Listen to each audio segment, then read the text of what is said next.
Si tu veux devenir diplomate, alors tu dois absolument lire ce livre pour être incollable sur les tensions géopolitiques qui façonnent le monde d'aujourd'hui. Parce que avant de comprendre et de vouloir régler les conflits actuels, il faut comprendre comment est-ce que tout a commencé, c'est-à-dire par des lignes tracées sur des cartes. Cet ouvrage, il s'appelle Tracé des frontières.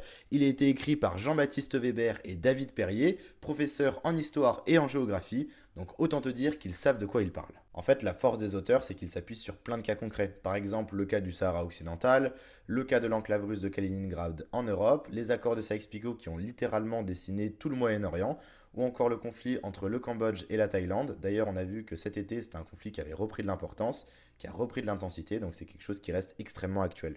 C'est un ouvrage que j'ai trouvé passionnant à titre personnel parce qu'en fait, il t'explique comment est-ce que les frontières ont été définies, tracées, modifiées et comment est-ce que cela influence encore aujourd'hui la politique mondiale. L'idée centrale du livre, je la trouve absolument brillante. Comment est-ce que les divisions territoriales d'hier alimentent encore les tensions géopolitiques d'aujourd'hui? En retraçant l'histoire, les auteurs ils te montrent que les frontières, c'est bien plus que des représentations et que ça peut également devenir des outils de pouvoir extrêmement puissants. Donc si tu t'intéresses aux relations internationales, à la géopolitique, à l'histoire des conflits, ou que tu veux simplement comprendre pourquoi est-ce que le monde a la forme qu'il a aujourd'hui, je te conseille vraiment de t'intéresser à ce livre parce que ça devient un essentiel sur le sujet. Et au passage, je remercie les éditions Novice et les deux auteurs de m'avoir envoyé cet ouvrage et de me l'avoir fait découvrir.